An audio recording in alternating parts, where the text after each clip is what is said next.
గొప్ప జన సమూహము ఆయన వెంబడి వెళ్ళుచుండెను.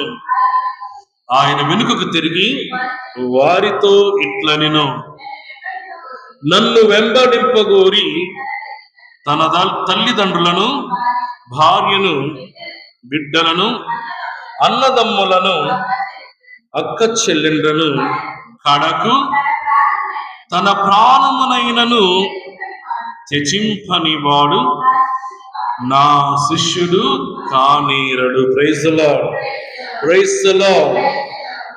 సో ఎవరు ఆయన శిష్యులుగా పిలువబడతారంటే ఎవరైతే తల్లిదండ్రులను, ఇంకా భార్య బిడ్డలను, అన్నదమ్ములను, అక్క చెల్లెలను, కడుకు తన ప్రాణమును కూడా లెక్క చేయకుండా అనుసరిస్తారో వారు నాకు నిజమైనటువంటి శిష్యులు. అంటే దేవుని బిడ్డలారా, ఇక్కడ క్రీస్తు ప్రభు బోధిస్తున్నది తల్లిదండ్రులని అగౌరవపరచమని కాదు, ప్రేమించకుండా ఉండండి అని చెప్పడం కాదు. కానీ మనకి కొన్ని ప్రయారిటీస్ ఉంటాయి, ప్రాధాన్యతలు, ప్రాముఖ్యతలు ఉంటాయి జీవితంలో. మనము ఎవరికి ఎక్కువ ప్రాముఖ్యతనిస్తూ ఉంటాం కుటుంబంలో అంటే ముఖ్యంగా మన తల్లిదండ్రులకి ప్రాముఖ్యతనిస్తూ ఉంటాం. అంతకన్నా గొప్పవారు ఇంకెవరైనా ఉన్నారు అంటే ఆ వ్యక్తి ఎవరు? దేవుడు.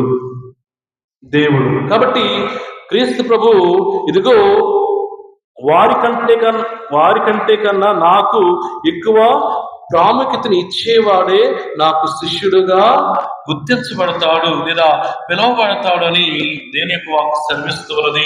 ప్రియ దేవుని పిల్లలు, అంటే శిష్యత్వము అంటే మన ప్రధాన ప్రాధాన్యం ఎవరికి ఇవ్వాలి?